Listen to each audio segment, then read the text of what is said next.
गणेश पुराणाचा आज आपण 5वा अध्याय ऐकणार आहोत। सुधर्माला ऋषिकुमार भेटतो। ह्याच्या अगोदर आपण सोमकांत राजाची कथा ऐकलेली आहे। तो वनवासात सोमकांत राजाची कथा, नंतर राजा वनवासात जातो तो ती कथा, नंतर वनवासाची तयारी, राजा वनवासात जातो। आता सुधर्माला ऋषिकुमार भेटतो हा 5वा अध्याय आपण ऐकणार आहोत। तर आपण गणेशाला वंदन करून आपण पुढील 5व्या अध्यायाची सुरुवात करूयात। श्री गणेशाय नमः। वक्रतुंड महाकाय सूर्यकोटि समप्रभ निर्विघ्नं कुरु मे देव सर्वकार्येषु सर्वदा। वक्रतुंड असलेल्या, थोराड शरीर असलेल्या, कोटी सूर्याप्रमाणे तेज असलेल्या हे देवा गणेशा, माझी सर्व कार्य नेहमी निर्विघ्न कर। असं आपण गणेशाला वंदन करूया आणि आपण पुढच्या अध्यायाला सुरुवात करूयात। सूत सोमकांताची कथा पुढे सांगू लागले। नगरीत जाण्याच्या प्रसंगी हेमकंठाने आपल्या आईचे दर्शन घेतले। तिला साष्टांग नमस्कार घालून हेमकंठ म्हणाला, आई, या निरापराधी बालकाचा त्याग करून आपण का जाता? निदान तू तरी माझ्यासाठी बाबांना प्रार्थना करून मला बरोबर घे। तुझी विनंती मान्य करून जर बाबांनी मला बरोबर नेले तर मी आनंदाने तुमची सेवा करेन।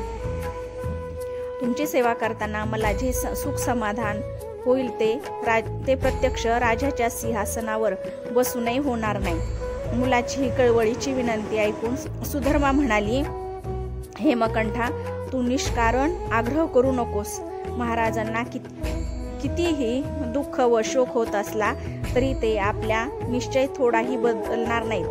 म्हणून माझी आज्ञा समजून तू परत जा।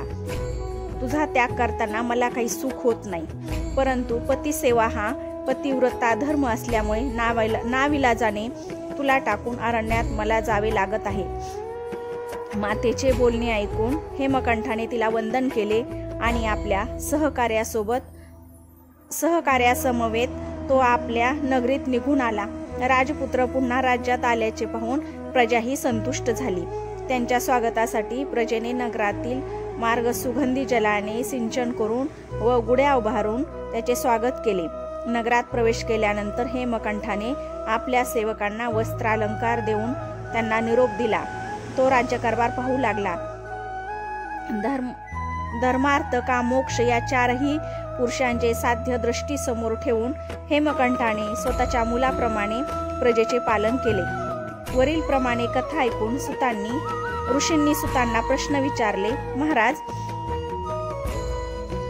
सोमकांत वनात निघून गेल्यावर पुढे काय घडले? सुतांनी सांगितले, हेमकंठ आपल्या नगरीत गेल्यानंतर सोमकांताने पत्नी सुबल आणि ज्ञानगम्य या दोघा प्रधानासह निबिड वनात प्रवेश केला। जाताना राजा मध्यभागी, दोघे प्रधान पुढे आणि सुधर्मा राणी मागे, जणू रामासह सीता जावी तसा त्यांनी अरण्यात प्रवेश केला। चौघेही अरण्यात परस्पराच्या संमतीने वागत एकमेकाच्या सुखदुःखाने सुखी व दुःखी होत मजल दरमजल करता करता वनामागून वने मागे टाकीत ते सरोवराच्या तीरावर आले। त्या सरोवरात प्रचंड मगर आणि कासव होते व आसपासच्या झाडीमध्ये देवदार, तमाल, बकुल, पिंपळ, फणस, जांब, नीळ, निम्र वगैरे अनेक वृक्षाची दाटी होती। त्या वृक्षा बगळे, ससाणे, कोकिळ, पोपट, कावळे वगैरे अनेक पक्षी आनंदात राहत होते। त्या भागातील आश्रमातून राहणारे ऋषी त्या सरोवरातील पाणी व कमळे नेत असत। अशा त्या निसर्गरम्य सरोवरापाशी गेल्यावर सोमकांत व सुधर्मा या दोघांनी आपली तहान त्या तळ्यातील पाण्याने भागवली। त्या प्रदेशातील सुगंधित वायूचा आस्वाद घेत ती दोघे तेथे बसून राहिली। नंदनवनातच आपण बसलो आहोत असे त्यांना वाटत होते। सोमकांत आणि सुधर्मा या दोघांनी तेथे स्नान केले। त्यानंतर सुधर्मा राणी सोमकांताचे पाय चेपीत बसली। मग दोघे प्रधान कंदमुळे व फळे आणण्यासाठी अरण्यात निघून गेले। सोमकांताला त्या ठिकाणी झोप लागली। त्या तळ्याजवळ असलेला एक सुंदर व तेजस्वी ऋषिकुमार सुधर्माला दिसला। त्याला पाहता सुधर्माला अतिशय आनंद झाला। हा महात्मा आपले कल्याण करण्यासाठीच जणू इथे आला आहे असे तिला वाटले. सुधर्मा राणीने त्या ऋषीपुत्राला हाक मारून, तू कोण आहेस, येथून कोठे निघालास, असे तुझे माता पिता कोण वगैरे माहिती विचारली. तिचा प्रश्न ऐकून ऋषिकुमार म्हणाला, मी भृगूचा पुत्र असून माझी माता पुलोत्तमा, माझे नाव च्यवन असे आहे. आश्रमात पाणी नेण्यासाठी मी येथे आलो आहे. तुम्ही कोण आहात? आपण या अरण्यात कशासाठी आलात? हा पुरुष एवढा स्वरूप सुंदर असताना कोणत्या पापामुळे याची अशी दारुण स्थिती झाली?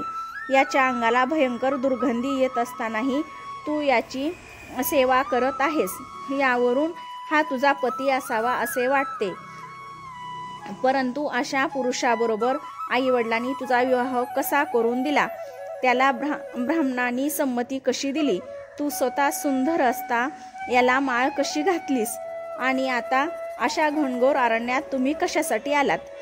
त्या कुमाराचे हे प्रश्न ऐकून सुधर्माने आपली सर्व हकीकत त्याला सांगितली. सुधर्मा म्हणाली, ज्या राजाने आजवर ऐश्वर्याचा सुखोपभोग घेतला तो राजा या वनात भूत पिशाच व्याघ्रसिंहादी भयंकर श्वापदाची भीती वाटत असतानाही आला. पण आम्हाला ते प्राणी खात कसे नाहीत? ज्या राजाला जेवणासाठी षड्रसयुक्त अन्न सदैव मिळत असे, ज्याच्या पंक्तीला नेहमी शेकडो ब्राह्मण जेवत असत, तोच हा राजा या वनात सध्या कडू आंबट फळे खाऊन भूक भागवत आहे. मृदू मुलायम शय्येवर जो राजा नेहमी झोपत असे, त्यालाच आज अरण्यात कोठेतरी व कशीतरी निद्रा घ्यावी लागत आहे. म्हणजेच कालमहिमा अतर्क्य आहे हेच खरे. पूर्वी ज्याच्या शरीराच्या सुगंधाने सर्व दिशा भरून जात असत, त्याच्या अंगाच्या दुर्गंधीने आता त्याच्या जवळही कोणी उभे राहत नाही. त्याच्या सभोवती पूर्वी शास्त्री पंडित शास्त्राची चर्चा करीत असत, त्याच्या जवळ सध्या माशा घोंगावत आहेत.